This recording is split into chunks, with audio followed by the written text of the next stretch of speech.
We're going to talk about acute pancreatitis, and it comes from chapter 44 in your Lewis textbook. Acute pancreatitis is going to be the inflammation of the pancreas. It can range anywhere from very mild, moderate edema to more severe necrotizing hemorrhagic pancreatitis. Most commonly, you're just going to see very mild to moderate pancreatitis, and patients are going to have good outcomes. It's most common in middle-aged people. The occurrence between women and men is equal. African Americans have about a 3 times more risk of developing acute pancreatitis. In 2009, over $2.6 billion in healthcare costs were attributed to acute pancreatitis, and annually there's close to 200,000 admissions every year for acute pancreatitis. So most common GI diagnosis at discharge. Though because of screening, early treatments, the mortality rate is decreasing with acute pancreatitis. So the 3 top reasons or causes for acute pancreatitis are gallbladder disease. That might have to do with actual gallstones or cholelithiasis, or it could be attributed to bile stasis and sludge within the gallbladder that puts the patient at risk for cholecystitis or inflammation of the gallbladder. So about 40% of patients who present with acute pancreatitis, it stems from gallbladder disease, and that's usually higher amongst women. Chronic alcohol intake, chronic long-term use of alcohol, or there's been known patients who have had weekend binges where they've presented with acute pancreatitis, but more commonly with chronic alcohol intake. So a 35% increased risk with alcohol intake over a long period of time, and that's more commonly associated with men. And then smoking in itself is an independent risk factor for acute pancreatitis. Some of the other things that are listed have a very rare chance of leading to acute pancreatitis. Triglyceride levels greater than 1,000, drugs, NSAIDs, steroids, some diuretics, thiazide diuretics, loop diuretics like furosemide, and then metabolic disorders. Any type of surgery that takes place around the pancreas, pancreatic biopsy, endoscopic procedures such as an ERCP where they go all the way down to the pancreatic duct, they all increase the risk of a patient developing acute pancreatitis.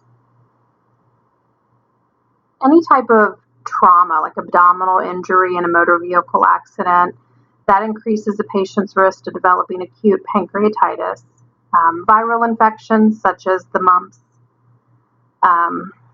patients who have cystic fibrosis, they're more at risk for chronic pancreatitis, but patients who have a chronic pancreatitis are at increased risk for developing acute issues with pancreatitis.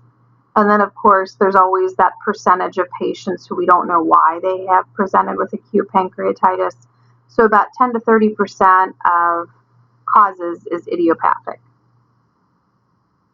So just a picture of a patient and the eventual progression of necrotizing pancreatitis after a post-biopsy.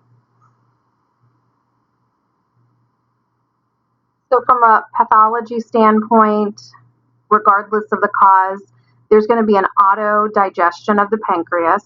There's going to be a premature and overactivation of pancreatic enzymes, and it's going to lead to tissue damage and subsequent injury to the pancreatic cells. If it's related to gallstones, some gallstones can actually block the common bile duct, block the pancreatic duct where enzymes are pushed out of from the pancreas. Sometimes if they're unable to get out, they have that increased risk for becoming activated early. And that alcohol increases that risk of pancreatic enzymes being prematurely activated in the pancreas versus down in the small intestines where they're supposed to be. The key enzymes that are responsible for the primary cause of this is a proenzyme known as trypsinogen that leads to the activation to trypsin, which is responsible for activation of all other pancreatic enzymes. So those are the two key processes that leads to autodigestion of the pancreas. And then there's just a pathomap that just shows you some of the pancreatic enzymes and their resultant causes when they're activated early within the pancreas. So you've got edema, necrosis, hemorrhage. That's more of a severe case of pancreatitis. Fat necrosis as well. So as we said, pathophysiology-wise, things can range from very mild to moderate pancreatitis, where you're going to have edema around the parenchyma of the pancreas, or you can have severe pancreatitis where it's actually necrotizing. It can become infected, or it can become hemorrhagic, where the necrotizing portion of it can ulcerate some of the vasculature within the pancreas, leading to bleeding. Some of the severe cases can also lead to endocrine and exocrine dysfunction. So whereas over time you won't even have that release activation of pancreatic enzymes, setting these patients up for risks of malabsorption, malnutrition, and then obviously endocrine dysfunction, where these patients at some point, if it's severe and it progresses to a chronic state, can develop diabetes. And then about 25% of patients who acquire sepsis and organ failure with acute pancreatitis, there is a mortality rate of 25%. Just another picture of the necrotizing portion of the pancreas. So clinical manifestations. So the most cardinal manifestation that patients present with acute pancreatitis is left upper quadrant or mid-epigastric pain. That's sudden in onset. It typically is going to radiate to the back because the pancreas sits somewhat posterior. And then although it presents as a sudden onset, it's going to progress continuously till it reaches more of a steady ache. It's going to be aggravated by eating and lying down, and it's not going to be relieved by vomiting. So some patients, if there's a respiratory component to it, if it's a severe case, they can have shortness of breath. As we said, nausea and vomiting, that's persistent, that's not relieved with vomiting. Low-grade fever, these patients with a typical presentation with acute pancreatitis, especially if it's mild to moderate, it's going to be low-grade fever, leukocytosis. It's not going to be a high fever, so I would remember that. And then a lot of times in more moderate to severe cases, you worry about hypovolemic shock in acute pancreatitis patients. The enzymes can create an inflammatory response that allows fluid to leak out of the vascular space into the interstitial space, into the intra-abdominal cavity. So if we've got a relative fluid loss from the early release of these pancreatic enzymes, patients can have severe low blood pressure and subsequent tachycardia, so they'll present dry and in shock. If patients have enough edema of the pancreas that can obstruct the common bile duct, these patients are going to have an accumulation of bilirubin, and so they're going to be jaundiced. And they're also going to have pruritus because the bile salts from that obstruction in the bile is going to be accumulating under the skin. Patients can also, from the irritated pancreas, can also have abdominal tenderness with guarding, which we more commonly think of tenderness with guarding in a board-like rigid abdomen as somebody who's got a bleed. But I would remember that as an important point for pancreatitis, that the pain is so severe from that early activation of those enzymes, they can actually have tenderness with guarding. And the abdomen can be very rigid-like. Sometimes with a severe case of pancreatitis, patients can develop an ileus. So they may have absent bowel sounds, so that's not going to be abnormal. If they develop a respiratory component to the pancreatitis, you might hear crackles, diminished lung sounds. And in severe cases with a hemorrhagic pancreatitis, if there's bleeding into the retroperitoneal or into the abdominal cavity, you might see a colon sign, which I would remember this. which is bruising in the periumbilicus area. And that's Cullen's sign. If somebody has Gray-Turner's sign, there's going to be ecchymosis on the flanks. So that's something I would remember. Gray-Turner's is on the flanks or kind of on the side, and it's going to be bruising from bleeding into the cavity. And then Cullen's sign is going to be around the belly button. And we already mentioned in severe cases of pancreatitis, they are at risk for hypovolemic shock. So we're looking for hypotension. And again, those are some pictures of Cullen's sign and Gray-Turner's sign. So some local complications of a severe acute pancreatitis would be a pseudocyst. And this will usually develop 3 to 4 weeks after the initial onset of pancreatitis. And all it's going to be is this accumulation of debris or exudate in a certain spot of the pancreas. Patients who develop a pseudocyst might have a palpable mass. The abdominal pain, nausea, and vomiting might have gotten better, but then with the pseudocyst, it might actually intensify and rebound back. Pseudocysts are usually monitored. That's the initial first course treatment. They'll monitor them per ultrasound or per CT scan, and they hope for them to spontaneously resolve on their own. But sometimes they may perforate and can lead to peritonitis. So in cases where the pseudocyst is high risk, or if it's not resolving, they actually might put a drain into the pseudocyst.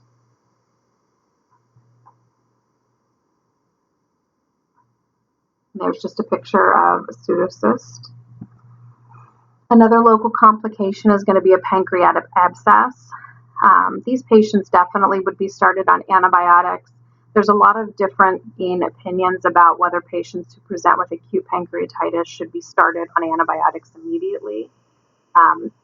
Depending on where you work, I guess, and the physician's preference, if they do start on antibiotics, usually it's carbapenems, impeniums is what they're usually going to start with. So the abscess is going to be a collection of pus, and it results from the extensive necrosis of the pancreas. The abscess may perforate. And again, a little bit similar to the pseudocyst, someone who has an abscess may be a patient who was earlier seemed to be recovering, their pain, their white blood cell count was resolving, and then all of a sudden they started to have more pain, higher fevers, not the low-grade fever, but a higher fever, and then an increasing white blood cell count. So that might be cause to think there's an abscess. These patients, because of the risk of them perforating, are high risk for sepsis. So ASAP, they need a surgical drain. So some other systemic complications from acute pancreatitis, your respiratory infections like your pleural effusion, atelectasis, pneumonia. Some of that has to do with the leakiness that the enzymes cause within the capillaries, or some other reasons could be the enzymes actually cause so much irritation along the diaphragm where the pancreas lies that it is almost difficult for patients to take in a deep breath or to cough. So those things put them at risk for atelectasis and pneumonia. And we know pancreatitis is a big risk factor for ARDS. And we already talked about hypotension in regards to severe cases of pancreatitis with fluid shifts. Hypocalcemia in very severe cases where there's fatty necrosis. That's something that you should really be aware of, that the patients with pancreatitis can have a low calcium within their blood. The fat necrosis of the pancreas, that fat can actually bind with calcium in the blood, so it can cause a relative low calcium. And so with those patients, we would typically see signs and symptoms of low calcium, and we'll talk about those in a couple slides. So Ransom's criteria is just, again, criteria that describes the severity of the patient who presents with acute pancreatitis. It actually predicts their mortality.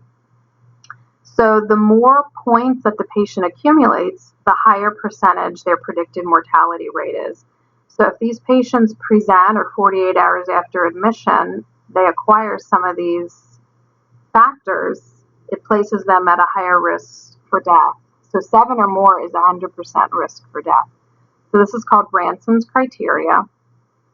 So I would be a little familiar with this. Just be familiar with the term and what it's used for. So this is what a surgeon, healthcare workers would use when a patient's admitted with acute pancreatitis. So laboratory studies, the two most important lab studies of somebody who presents with acute pancreatitis is serum amylase and lipase. They're usually checked together at the same time. Amylase usually rises early and it persists for about 24 to 72 hours. However, lipase is a little bit more specific. Amylase can actually be elevated for other reasons. I want to say there are some medications that can cause a rise in amylase. If the pancreatitis is severe and it causes a lot of involvement with the common bile duct or even the liver or gallbladder, it can cause a rise in liver enzymes. Obviously, we said an elevation in triglyceride levels greater than 1,000 predispose patients to acute pancreatitis. We may want to look at their liver enzymes on admission, and we might want to monitor them. In patients with severe pancreatitis or prolonged, or if they have a chronic pancreatitis state and they're actually have an acute episode, we might be looking at their blood glucose to see if there's any true endocrine dysfunction from the inflammation. Same reason we're looking at the liver enzymes is why we might be looking at the bilirubin. If there's a problem with the common bile duct, if things are not moving through, if there's liver involvement, we might see an elevation in the bilirubin. And then we just talked about the link between low calcium and fatty necrosis around the pancreas. So if there's an indication that we think the calcium level might be low, we could check that. We might check it on admission. So some of our diagnostics, an abdominal ultrasound. The pancreas is usually poorly visualized. So the CT scan is your most specific test for pancreatitis. You don't necessarily need it for diagnosis if a patient presents with classic signs and symptoms and they've got a positive amylase and lipase, and if we looked in their risk factors, you don't actually need to do a CAT scan, but that is the most specific test. They may be doing it to evaluate a pseudocyst or an abscess if there's complications. We might consider doing a chest x-ray if there is, we suspect pulmonary complications like pneumonia, a pleural effusion, atelectasis. And if we suspect that this is directly linked to gallstones or the inflammation of the gallbladder, we might be doing an ultrasound.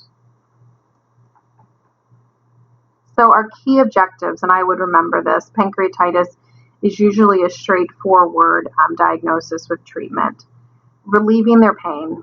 These patients are going to need IV narcotics. Prevention or alleviation of shock in those severe cases, but we're always going to be concerned about IV access and hydration in even our mild cases. We want to do whatever we can to decrease pancreatic secretions and activation because that's what's causing our issue. Manage their fluid electrolyte balance. Prevent any complications or escalation to infections. And we want to remove the precipitating cause. So conservative therapy, we're going to aggressively hydrate these patients, especially in moderate to severe cases. We want to make sure that we have a good IV access, large bore IV, and we are typically going to aggressively hydrate them with either normal saline or LR with a crystalloid. We might give them a large bolus, and then these patients may run at a higher rate for a while, 150, 200 mLs over an hour for several hours. Pain management, morphine, Dilaudid, IV push. We're going to management of metabolic complications. So if these patients present with severe pancreatitis and they've lost a lot of fluid through third spacing and they're acidotic, if they're shocky, we might be looking at their lactic acid. We might be looking at AVGs to see if they are acidotic. these patients are going to be made NPO ASAP right away.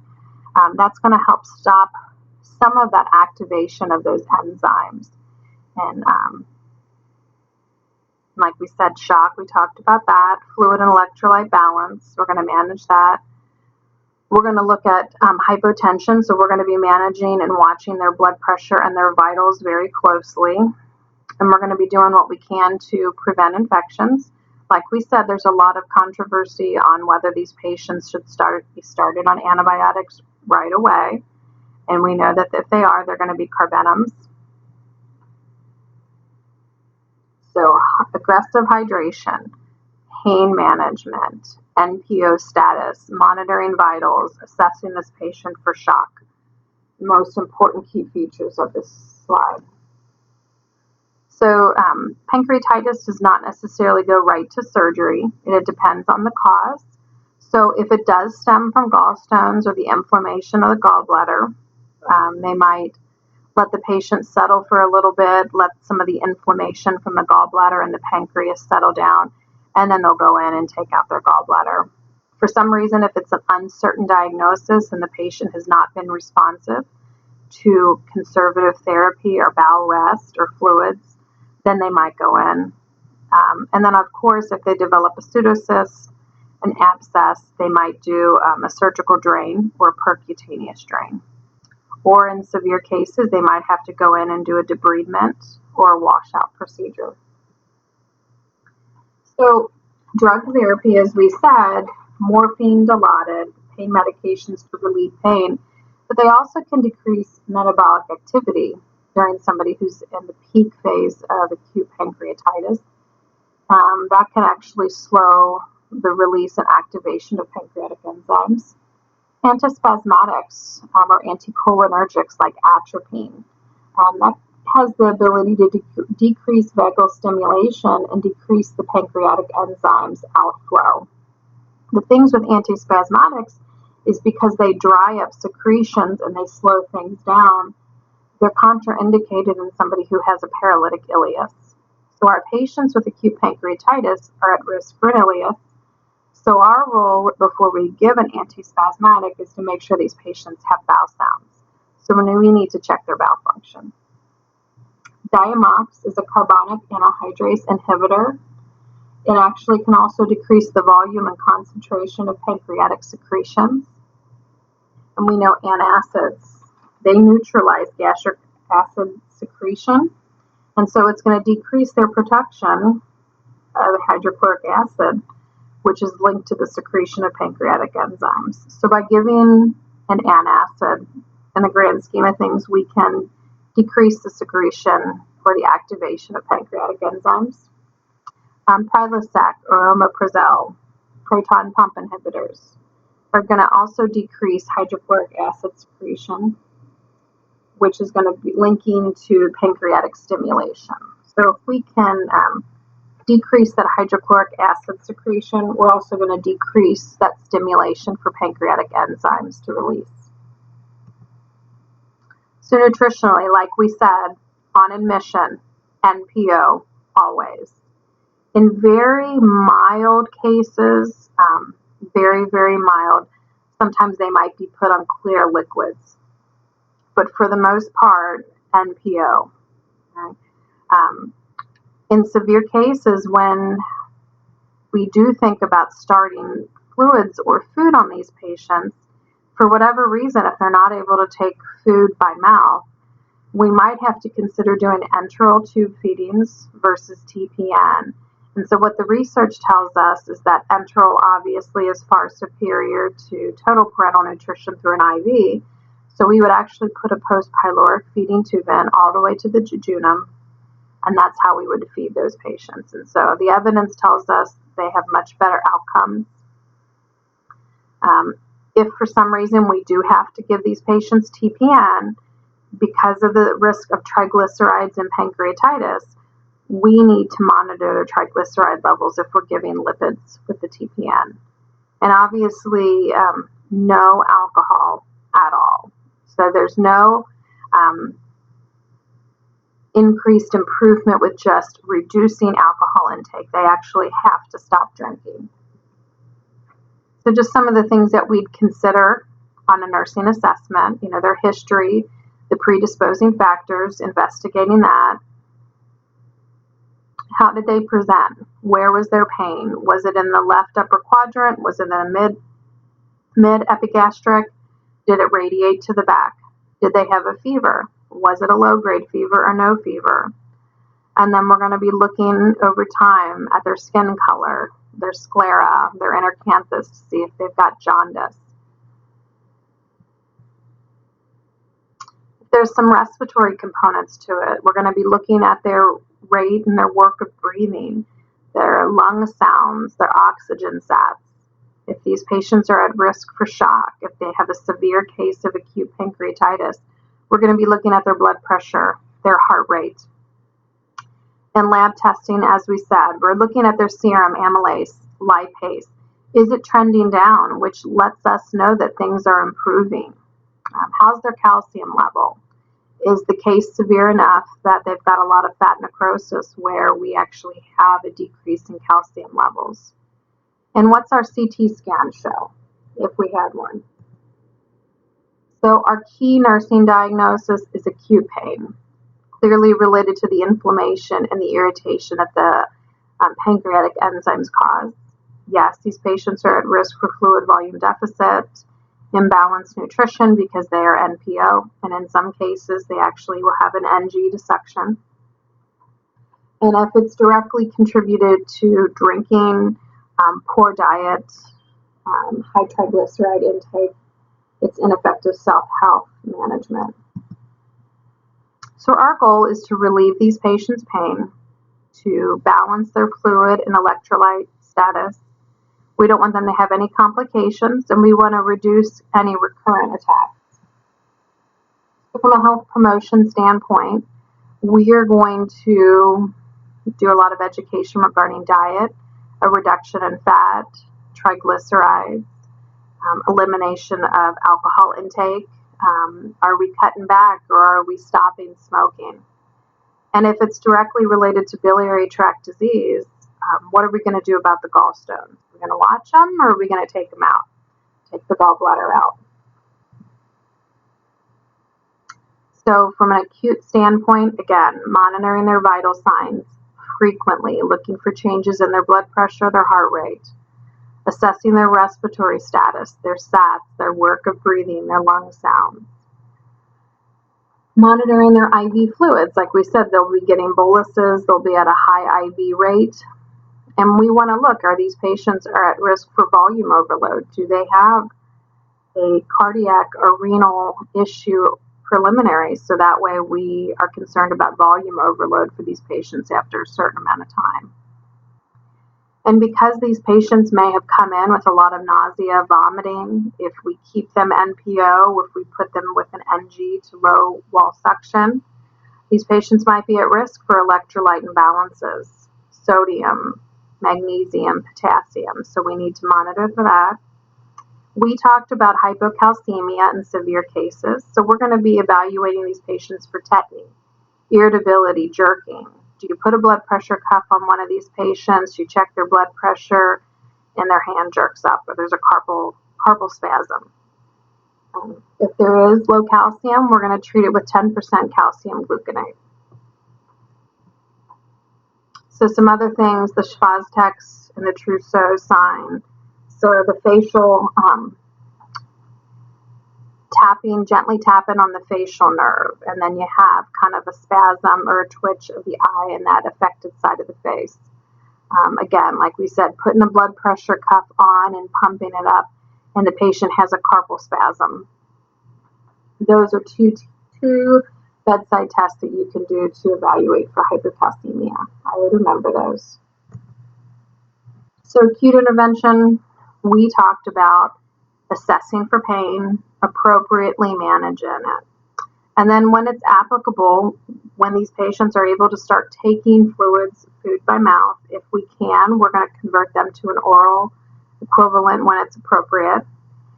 In some cases where they have a lot of pain, we might try laying them in a Sims position or on the sideline with their knees flexed, their head up to a 45-degree angle. That sometimes might help alleviate some of that pressure and discomfort on that pancreas. In patients who are on those antispasmodics, where it dries up their mouth, these patients are at risk for an inflamed or irritated parotid gland. So we might want to do a lot of mouth care, oral care, these patients.